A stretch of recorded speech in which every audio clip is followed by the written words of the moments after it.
O livro de Yehoshua, parte 1. Hashem fala com Yehoshua.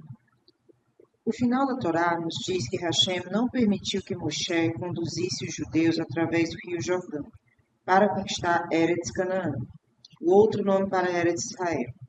Moshe iria morrer no deserto. Em sua grande misericórdia, Hashem não queria que os judeus ficassem sem um líder nem por um momento. Portanto, ele preparou um novo líder para os judeus enquanto Moshe ainda estava vivo. O novo líder foi Yehoshua bin Nun. Ele certamente merecia uma posição muito elevada. Dia e noite, ele costumava estudar a Torá com Moshe. Ele nunca deixou seu mestre nem por um segundo. Você certamente se lembra que quando Moshe subiu no Har Sinai para receber as Lukot, Yehoshua permaneceu no solapé da montanha para esperá-lo? Por que ele fez isso? Porque ele queria estar com Moshe assim que retornasse, para não perder um momento sequer de aprendizado. Yehoshua era tão humilde que se comportou como servo em relação a Moshe e aos outros estudantes. Por causa de seu grande amor pela Torá, ele costumava arrumar os bancos do Beit HaMidrash. Ninguém estava mais triste que Yehoshua no dia em que Moshe faleceu. Ele gritou, meu pai, meu mestre, como vou sentir sua falta? Ele lamentou por Moshe por 30 dias, junto com os outros judeus. Mas quando o luto terminou, ele ainda estava triste. Hashem então falou com Yehoshua. Ele começou confrontando-o. Moshe serviu a mim durante toda a sua vida. Mesmo que ele não esteja mais com você, ele goza de uma recompensa maravilhosa no Gan Eden. Sua alma continua a viver lá. Portanto, Yehoshua, você pode parar de se lamentar. Seu trabalho é levar os judeus para o outro lado do Jordão, para Eretz Israel. Você deve conquistar toda a terra. Em primeiro lugar, aquelas partes que prometi a Abraão, Isaac e Jacó. Depois, se quiser, você pode até conquistar áreas fora das fronteiras da terra que prometi aos seus antepassados. A nova terra se tornará santa e será parte de Eretz Israel também. Hashem também prometeu a Yehoshua, assim como eu estava com Moshe, eu estarei com você. Eu farei milagres para você também. Moshe dividiu Yansuf, e você dividirá o rio Jordão. Moshe derrotou Amaleque, e você irá derrotar os 31 reis poderosos de Eretz Canaã. Você até irá viver tanto quanto Moshe. No entanto, veremos mais tarde que Yehoshua cometeu um erro grave, que lhe custou vários anos de sua vida. Hashem concluiu dizendo, mas eu irei ajudá-lo apenas com a condição de que você estude Torá e mantenha as mitzvot exatamente como eu ensinei a Moshe. Você poderia dizer que está muito ocupado para estudar Torá, porque você terá que liderar todas essas guerras. Mas lembre-se, você nunca estará isento de estudar a Torá. Dessa forma, eu te prometo sucesso em todos os seus caminhos. Midrash nos conta. Comida para a alma. Cada judeu deve estudar a Torá todos os dias. Por quê? Você sabe que se uma pessoa não come nem bebe por um dia inteiro, seu corpo fica fraco. Da mesma forma, se um judeu falha e não consegue estudar a Torá, um dia que seja, sua neshama, a alma, fica faminta. Para manter sua neshama saudável, um judeu deve estudar a Torá todos os dias. Isso é verdade mesmo para um rei ou um líder do povo judeu. E é por isso que você, Yehoshua, é o chefe da nação e comandante-chefe do exército judeu. Também é obrigado a estudar a Torá o tempo todo. Hashem terminou dizendo, não tema ninguém, Yehoshua, nem mesmo em seu coração. Eu estarei com você onde quer que você vá. Imediatamente, Yehoshua partiu para cumprir a ordem de Hashem e atravessar o Jordão. Yehoshua diz ao povo para se preparar para a travessia. No sétimo dia de Nissan, de 2488, Yehoshua reuniu os policiais judeus. O trabalho deles era garantir que as ordens do líder fossem cumpridas. Ele lhes disse, circulem pelo acampamento judaico e anunciem. Todos devem preparar suprimentos, porque estamos partindo para uma jornada. Em 3 dias atravessaremos o rio Jordão. O que Yehoshua queria que o povo fizesse para se preparar? Você pode pensar que ele se referia à comida, mas na verdade, o Bnei Israel tinha comida. Mesmo que o man tivesse parado de cair há um mês antes, quando Moshe faleceu, Bnei Israel ainda tinha os suprimentos suficientes. Eles haviam recorrido grandes quantidades de man que não se estragou. Então, o que Yehoshua queria que os judeus preparassem? Há três coisas diferentes que Yehoshua quis dizer com essas palavras. Número um, além do man, Bnei Israel podia ter vontade de comprar frutas de países ao redor do deserto. Isso eles deviam fazer imediatamente.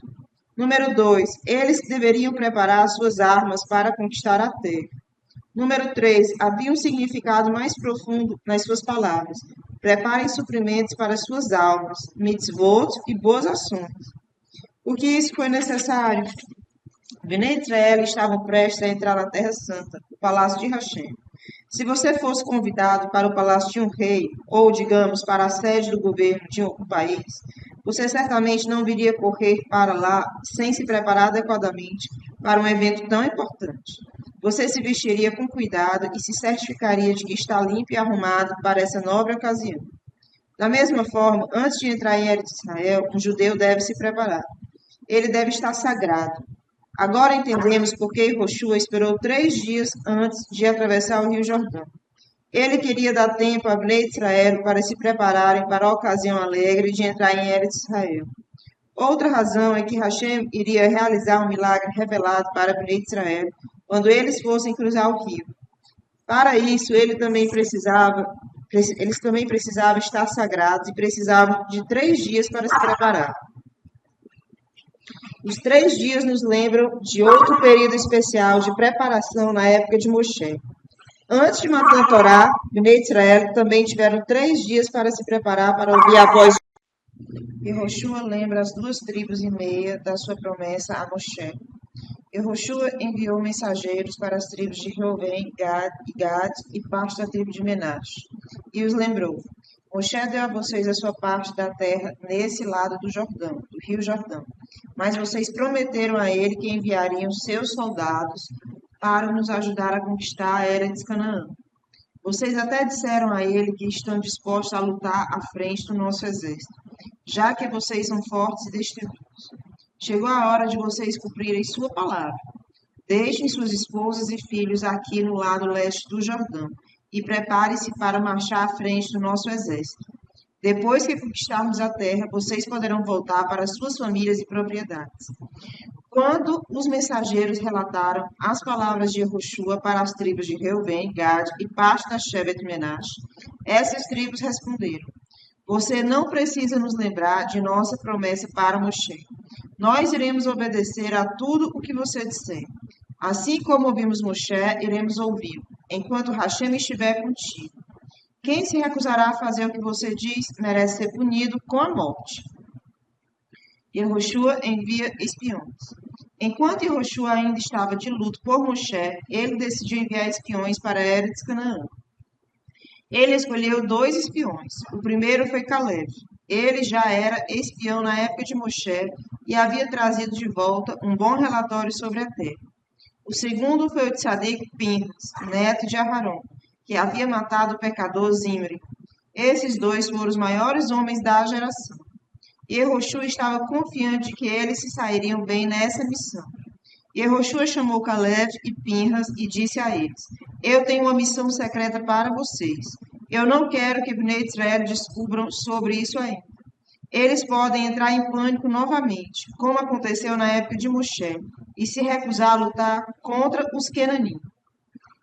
A razão pela qual estou enviando espiões é porque agora, depois da morte de Moshe, alguns judeus temem que Hashem não esteja mais conosco. Agora prestem atenção. Eu não os estou enviando para descobrir se a terra é boa ou não. Hashem já nos disse claramente que é uma terra muito boa. E vocês também não precisam me dizer qual é a melhor maneira de conquistá-la. Hashem nos dirá isso. Eu quero que vocês descubram o que os cananeus pensam do nosso exército que se aproxima. Se vocês relatarem que as pessoas em Eretz Canaã estão com medo de nós, os judeus serão encorajados. Eles estarão convencidos de que a Shekinah de Hashem ainda está conosco. Claro, essa é uma missão perigosa, porque vocês estarão viajando em território inimigo. Caleb e Pinhas responderam que estavam prontos para a missão, embora Caleb já tivesse 80 anos de idade. Yehoshua disse: o inimigo não deve descobrir que vocês são espiões. A melhor coisa será se vocês forem disfarçados. Vocês podem se vestir de vendedores ambulantes, levando panelas e frigideiras, gritando: panelas à venda! Ou vocês poderiam se passar por carpinteiros perguntando: quem tem uma mesa ou uma cadeira que precisa ser consertada? Dessa forma, ninguém irá perguntar por que vocês vieram para a Eretz Canaã. De fato, a maioria dos cananim irá ficar longe de vocês, porque eles não querem fazer negócios com vendedores ambulantes ou carpinteiros. Agora, outro conselho. Quando vocês estiverem entre os estranhos, finjam ser surdos. Dessa forma, os cananim não hesitarão em falar na sua frente, pois eles pensarão que vocês não conseguem ouvi-los. Essa é uma boa maneira de descobrir o que eles realmente pensam. Saiam imediatamente, não deixem de visitar a cidade de Jericó. Na época de Yehoshua, a Eretz Canaã foi dividida em 31 pequenos reinos. Cada um deles era governado por seu próprio rei. O reino mais próximo ao rio Jordão era a cidade de Jericó e seus arredores. Esse reino era o mais importante para conquistar, pois já era o mais forte e era a chave para o Eretz Canaã. Os espiões param no hotel de Raab.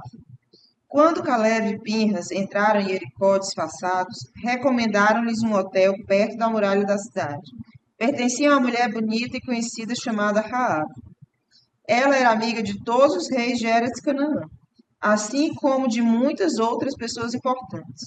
Eles costumavam discutir seus planos de guerra com ela. Caleb e Pinhas sussurraram entre si: vamos passar a noite no hotel de Raab. Deve ser um bom lugar para descobrir o que os cananim pensam de nós.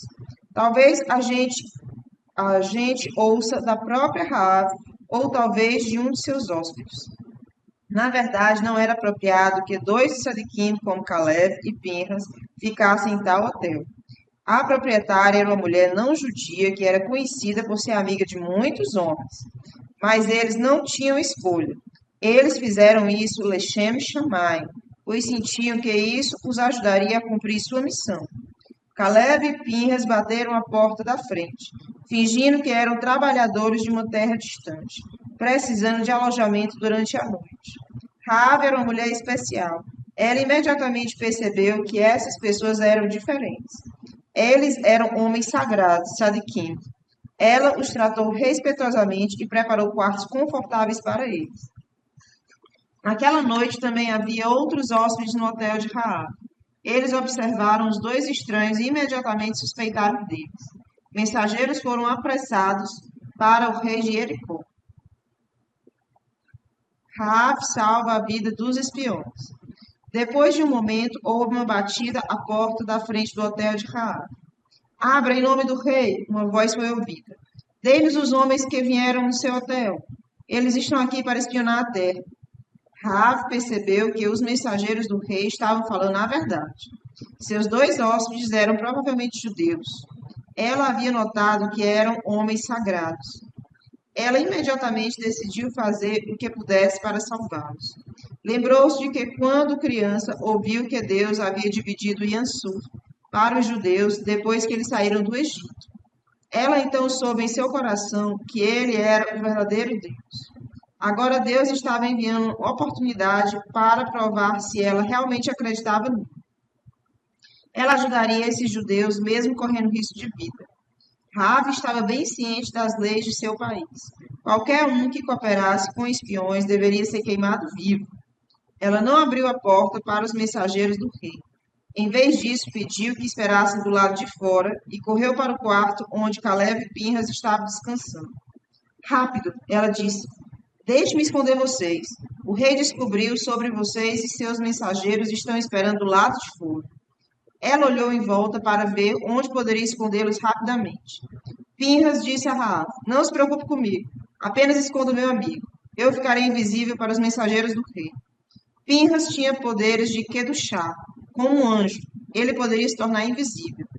Como sua vida estava em perigo, ele se permitiu usar esse poder especial. Raab empurrou Caleb atrás de um objeto grande e em seguida abriu a porta para os mensageiros do rei. Senhores, ela se dirigiu a eles. O que vocês estão dizendo é verdade. Dois estranhos realmente chegaram aqui. Mas eu sinto muito em dizer que antes do portão da cidade ser fechado essa noite, eles partiram. Eu não tenho ideia para onde eles foram. Eles não podem estar muito longe ainda. Se vocês os perseguirem rapidamente, provavelmente os alcançarão. Os mensageiros do rei não tinham certeza se Raabe estava dizendo a verdade. Eles decidiram perseguir os dois homens do outro lado do Jordão, mas ao mesmo tempo bloquear o portão da cidade. Ninguém foi autorizado a abri-lo até que eles voltassem.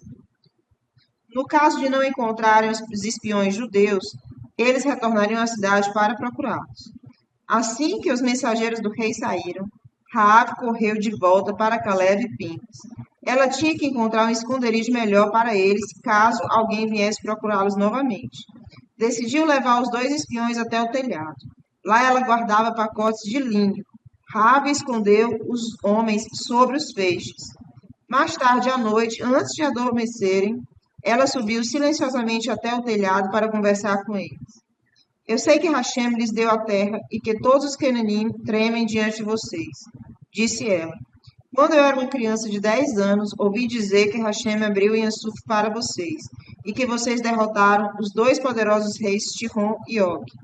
Todos por aqui também sabem sobre esses milagres. Todos os reis de Canaã se hospedam no meu hotel e quando viajam me dizem como os Cananim estão com medo de vocês. Não há outro poder no céu e na terra além de Hashem. Portanto, quero me tornar judia e me juntar ao seu povo. Eu gostaria de lhes pedir um favor. Quando vocês conquistarem Eretz Canaã, por favor, poupem a vida de meus pais, irmãos e irmãs, assim como eu salvei suas vidas. Os dois espiões responderam: No momento em que você decidiu se tornar judia, você é considerada nossa irmã.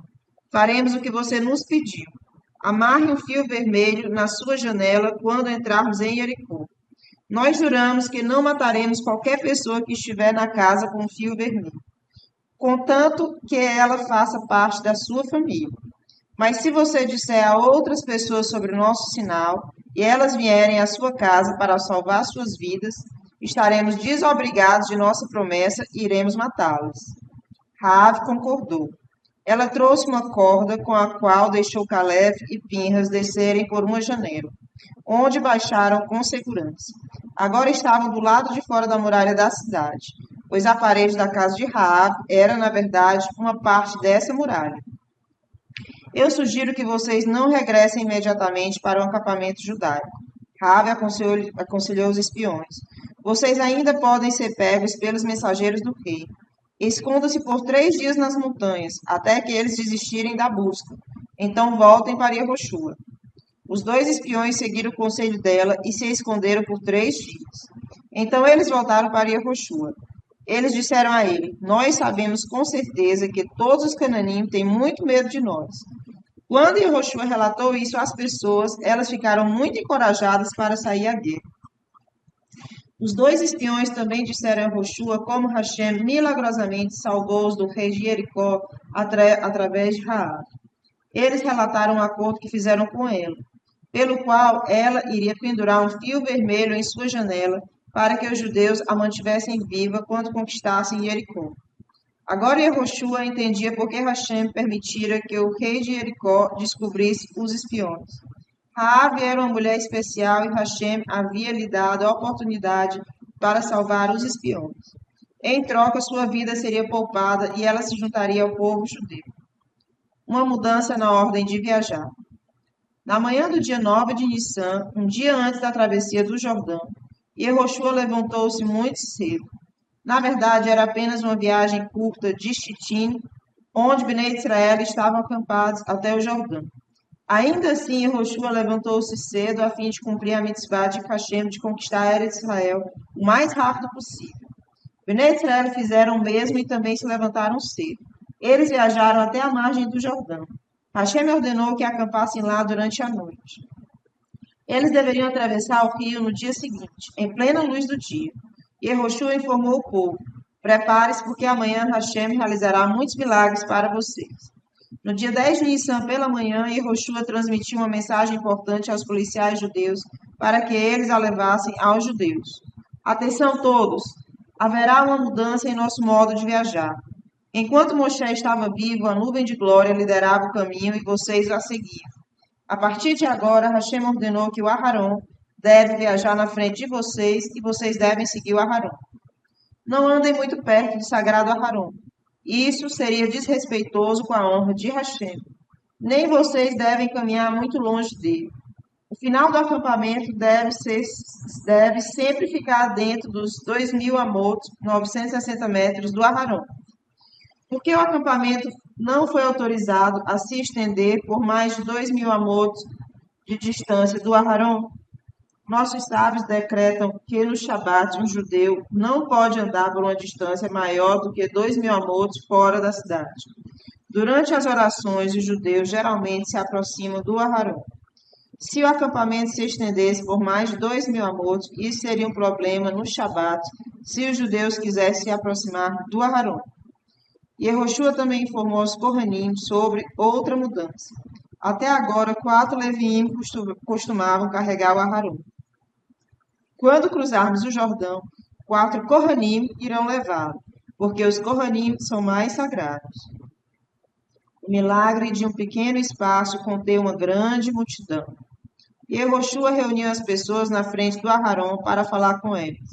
De repente, cada judeu sentiu que ele estava de pé entre 2 barras do Aharon. Como poderia ser isso? Naturalmente, era fisicamente impossível que 600.000 judeus coubessem num pequeno espaço entre as 2 barras do Aharon. Hashem fez um milagre. Os corpos de Bnei Israel não ocupavam espaço algum, de modo que todos se encaixavam naquele pequeno espaço. Você se lembra de quando um milagre semelhante aconteceu na época de Moshe? A Torá nos diz, em Parashat Ukat, que Moshe reuniu todo o povo na frente da rocha para o qual ele foi ordenado a falar.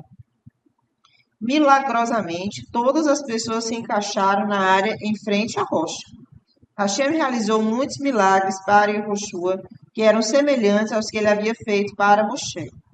Isso provou aos judeus que ele estava com Yehoshua para ajudá-lo, assim como ele esteve com Moshe. Yehoshua exclamou: Este milagre mostra que o Deus vivo está em seu meio. E quando vocês cruzarem o Jordão, outro milagre acontecerá. O rio Jordão se afastará quando vir o Aharon, assim como um escravo abre caminho para o seu mestre. Esse é um sinal para vocês, queridos judeus. Quando vocês seguirem o Aharon e atacarem as nações de Eretz e Canaã, eles se afastarão de vocês e vocês vencerão facilmente todas as guerras. Ao ouvir isso, Bnei Israel deixaram alegremente suas tendas para começar a travessia do rio. O rio Jordão se divide. 4 Kohanim marcharam à frente dos judeus, carregando o Aharon de Hashem. Eles foram seguidos por várias pessoas que carregavam ainda um segundo Aharon. Você sabe o que esse Aharon continha? Essa era a arca que continha os ossos de Yosef, que deveriam ser enterrados em Eretz Israel. Essa arca acompanhou os judeus em todas as suas viagens pelo deserto.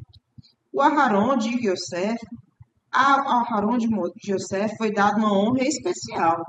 Ele sempre viajou ao lado do Aharon de Hashem. Yosef ganhou essa honra, pois ele era um grande tzadik. Agora seu mérito também ajudaria a partir o Jordão, pois um grande milagre só poderia ocorrer com a ajuda de méritos como os dele. Os 2 Aharonot foram seguidos pelo resto do povo. Quando os Kohanim chegaram à beira do rio Jordão, viram que as águas estavam tão altas que inundavam suas margens. Os Kohanim marcharam direto para a água, mas no minuto em que seus pés a tocaram, um incrível milagre aconteceu. As águas do Jordão se dividiram. A água que descia do alto formava uma parede. Na frente do Aharon havia agora um caminho largo e seco, uma vez que a água ali havia desaparecido. Milagrosamente, não havia poças nem áreas lamacentas.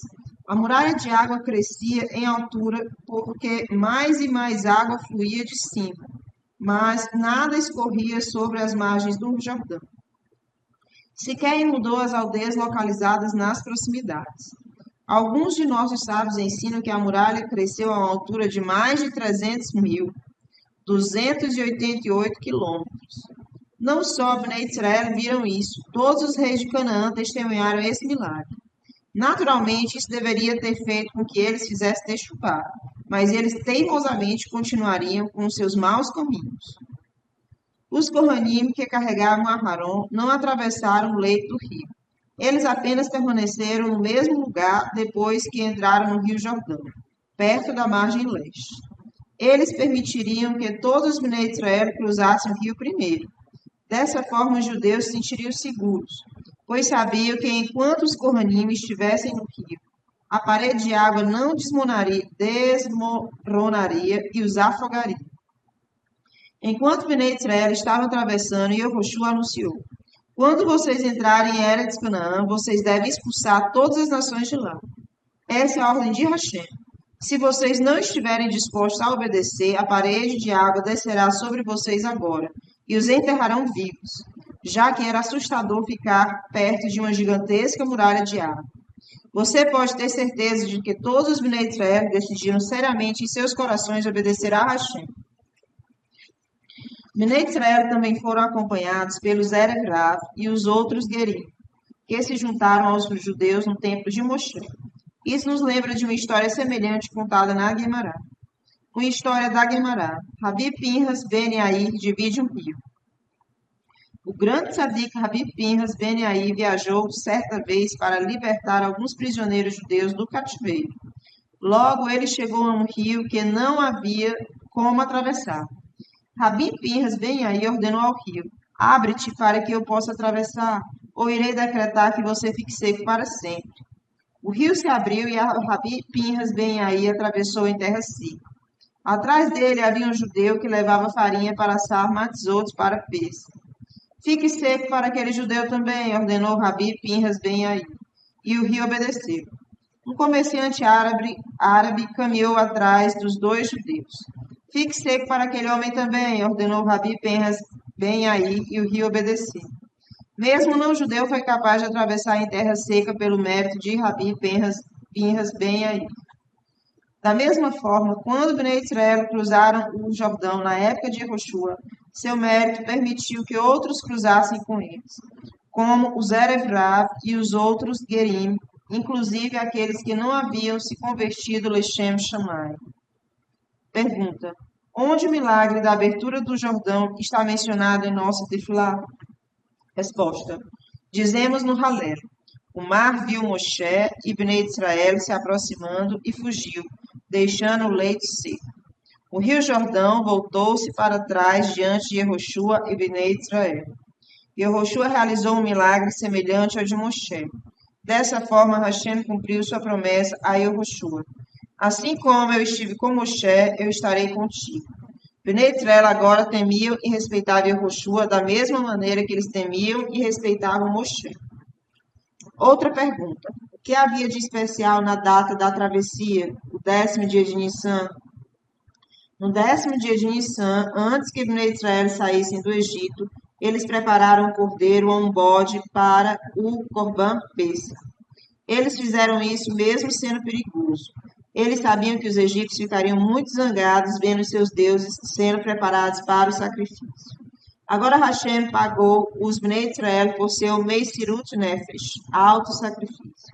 Exatamente no 10º dia de Nissan, 40 anos depois, ele dividiu o Jordão para eles, os dois conjuntos de 12 pedras.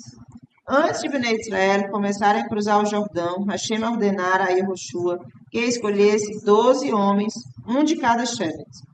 Depois que todos os Bnei Israel cruzaram o rio e os Kohanim ainda estavam no leito do rio com Aharon, Hashem disse a Yehoshua: chame de volta os 12 homens que você escolheu.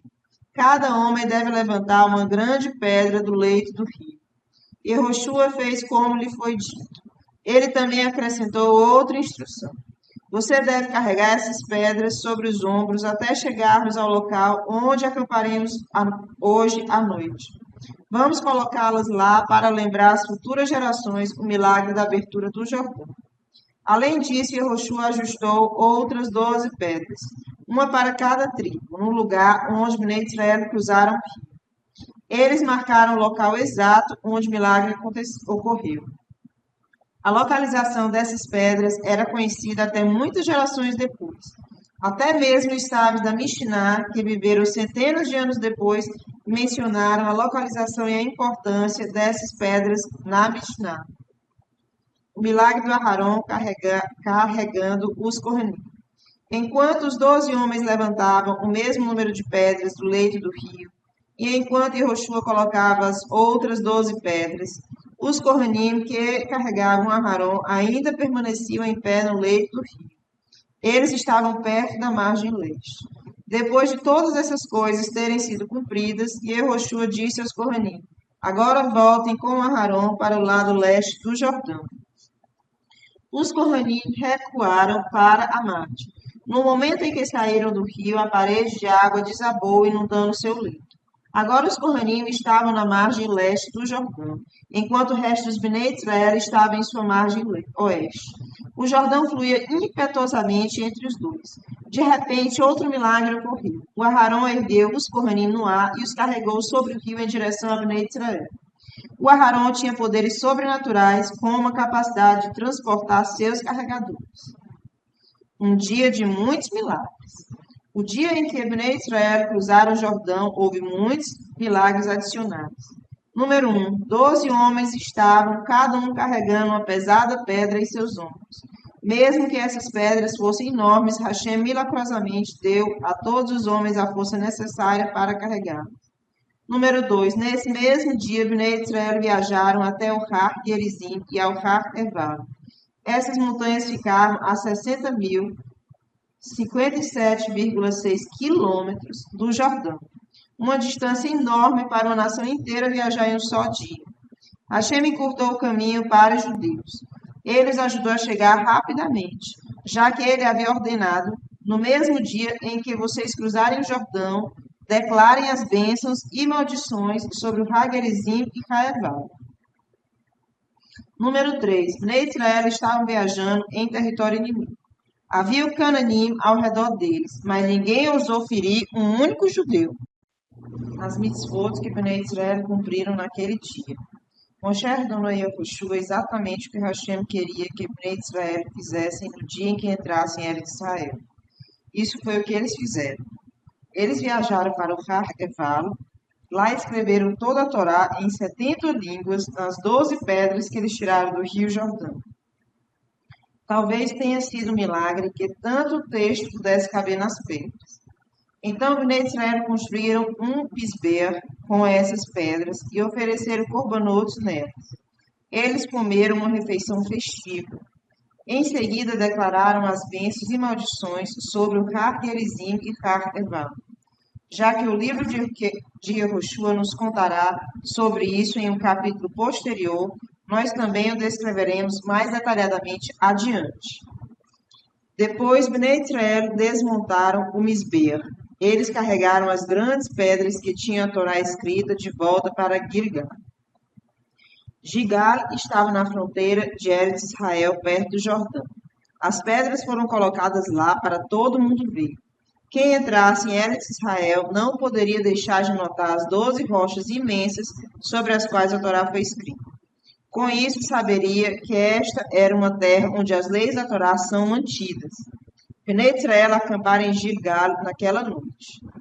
Nossos sábios explicam. Yehoshua acrescenta uma nova bênção ao Birkat Hamazon. Está escrito na Torá que depois que o judeu come pão, ele deve agradecer a Hashem. Moshe ensinou aos Bnei Israel como rezar. Ele disse a eles a primeira brachá de Birkat Hamazon, até Hazan et Hakol. Até chegar em Eretz Israel, os judeus recitaram apenas essa brachá. Depois que eles entraram na Terra Santa com Yehoshua, eles ficaram muito felizes. Eles finalmente mereceram vir a essa linda terra. Seus pais teriam dado qualquer coisa para vê-la, mas infelizmente eles haviam morrido no deserto.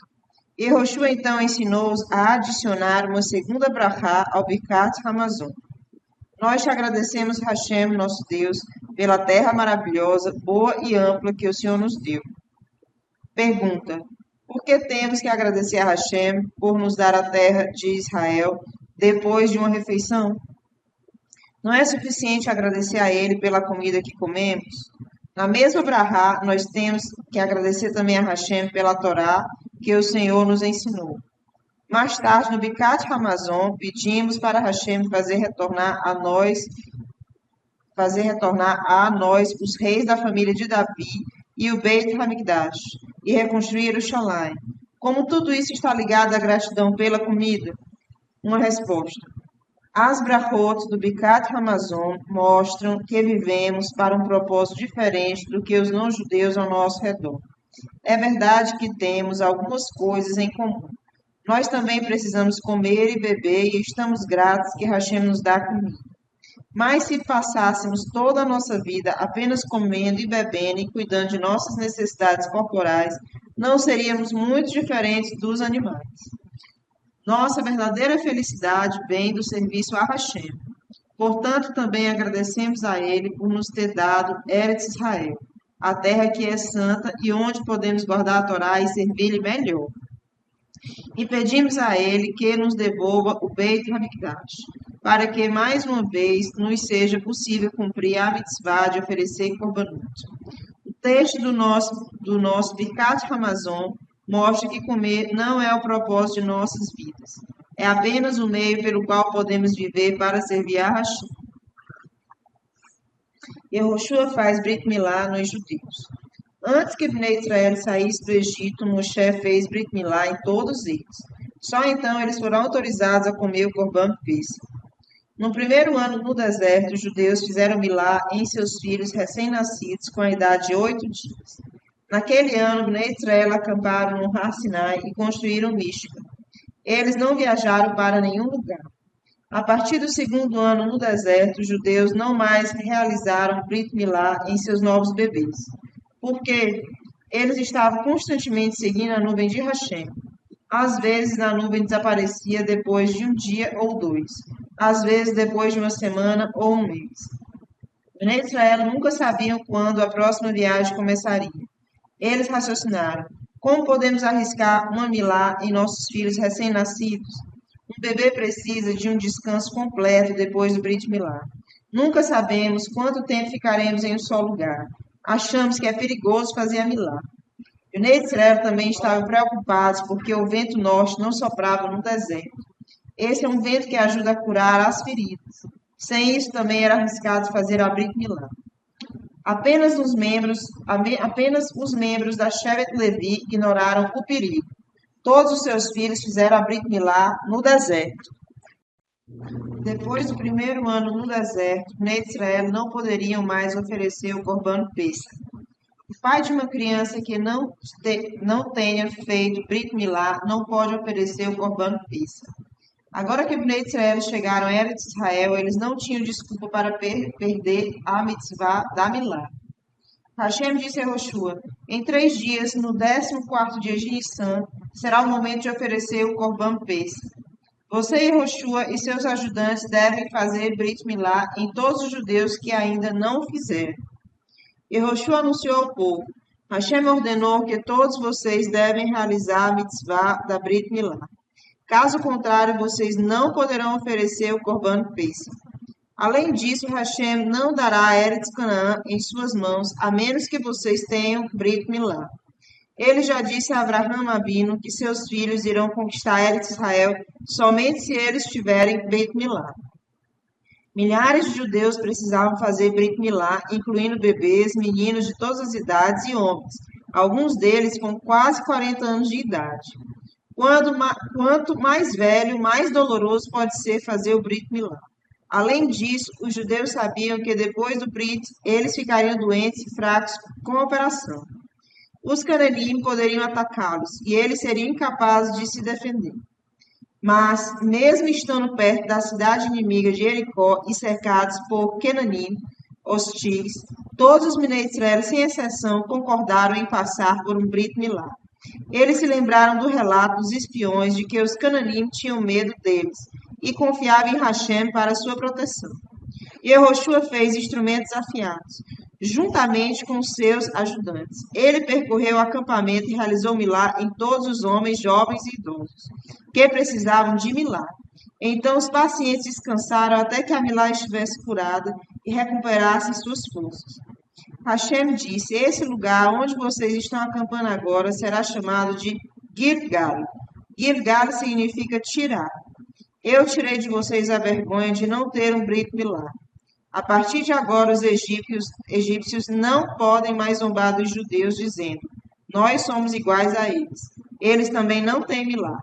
Agora vocês são diferentes. Vocês têm o sinal de um judeu em seus corpos. Bnei Israel oferece o Corban Pessa. Eles ficam sem mãe. Bnei Israel permaneceram em Gilgal. Lá eles montaram o Mishkan. No dia 14 de Nissan, à tarde, eles ofereceram suas ovelhas ou cabras como corbanot de Pessa no Mishkan. À noite, cada família comeu seu Corban Pessa juntamente com matzot e marru. A Torá proíbe que um judeu coma os grãos da nova primavera antes que o Corban do homem seja oferecido no segundo dia de Pessa, 16 de Nissan. Portanto, Bnei Israel não podiam usar o trigo novo para matzot na primeira noite de Pessa. Em vez disso, eles assaram matzot para a primeira noite de Pessa do trigo que havia crescido durante o inverno em Eretz Canaã. No dia 16 de Nissan, os judeus ofereceram o Corban do homem. Essa é uma oferta de cevada prescrita pela Torá. Depois que eles o trouxeram, eles comeram da nova colheita de Eretz Canaã. De fato, eles precisavam da nova safra urgentemente, pois naquele dia eles ficaram sem mãe. Quando Moshe faleceu, 40 dias antes, Bnei Israel haviam reunido grandes quantidades de mã. Eles sabiam que nenhum mã cairia depois de sua morte. Esse suprimento de mã não apodreceu. Ele durou até que os judeus começaram a usar a colheita da primavera de Eretz Canaã após o segundo dia de Pessa. Enquanto Moshe estava vivo, Bnei Israel frequentemente reclamava do mã. Mas, assim que tiveram que colher seu próprio grão, perceberam como estavam enganados. O pão da terra não podia ser comparado ao sabor maravilhoso e celestial do mã. E quão fácil Hashem fez as coisas para eles. No deserto, eles nunca tiveram que arar a terra, semear, cortar ou debulhar grão, moer em farinha ou assar, a fim de desfrutar de um único pedaço de pão. O mã estava completamente pronto. Agora a vida era muito mais difícil para eles.